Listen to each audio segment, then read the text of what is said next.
दिल्ली और एनसीआर में इस समय हवा जहरीली है। जहां पड़ोसी राज्यों में इन दिनों पराली जलाने से धुआं बढ़ता है, तो वहीं दिल्ली और एनसीआर में बेशुमार वाहनों ने इस समस्या को ज्यादा विकराल कर दिया है। दुनिया के ऐसे कई देश हैं जो वायु प्रदूषण से परेशानी झेल रहे थे, लेकिन अब वो इससे निजात पा चुके हैं।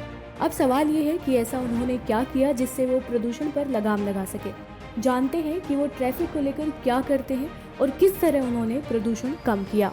अगर मैं न्यूयॉर्क की बात करूं तो वहां इन दिनों साइकिल और पैदल चलने वालों को बढ़ावा दिया जा रहा है। साथ ही साइकिलों, मेट्रो और बस से सवारी करने पर जोर दिया जा रहा है। सड़कें पैदल यात्रियों के लिए खोल दी गई है।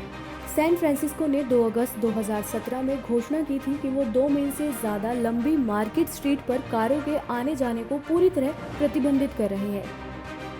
शहर में साइकिल के लिए 125 मील लंबी लेन बनी हुई है। वहां पैदल चलने वालों के लिए एक स्ट्रीट भी अलग से बनवाई गई है। बोगोटा कोलंबिया का सबसे बिजी शहर है। ये साल 1974 से सड़कों पर कारों को सीमित करने पर काम करता रहा है। अब इस शहर में 220 मील की लेन खासतौर साइकिल के लिए बना दी गई है। बोगोटा में 75 मील की सड़कों पर हफ्ते में एक दिन वाहन बिल्कुल नहीं चलते। ये काम उन्होंने 1974 से लागू किया हुआ है। बर्लिन ने साल 2008 में एक कम उत्सर्जन जोन बनाकर उनमें उन सभी गैस और डीजल के वाहनों का आना प्रतिबंधित कर दिया जो राष्ट्रीय उत्सर्जन मानकों को पूरा नहीं करती।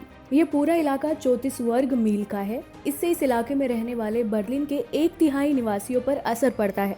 बर्लिन में यही नहीं, ऐसे सुपर हाईवे भी बनवाए गए हैं जिन पर केवल साइकिलें चलती हैं। ये हाईवे 13 फीट चौड़े हैं। इन पर कारें बिल्कुल नहीं आ सकती।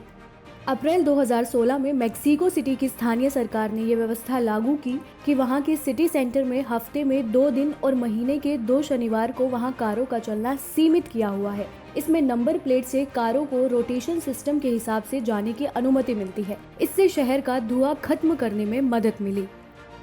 साल 2014 से पेरिस में ऑड इवन कारों का सिस्टम लागू कर दिया गया था। इससे वहां प्रदूषण 30% तक गिरा।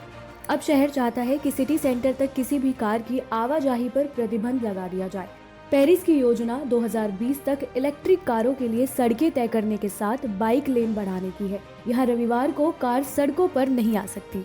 आजकल कोपेनहेगन की आधी से ज्यादा जनसंख्या साइकिल से काम पर जाती है। यहाँ 1960 के दशक से ही पैदल यात्रियों के लिए अलग जोन बना दिया गया था। इस शहर में यूरोप की सबसे कम कारें हैं। अब यहाँ योजना बाइक्स के लिए सुपर हाईवे बनाने की है। शहर 2025 तक कार्बन मुक्त होना चाहता है।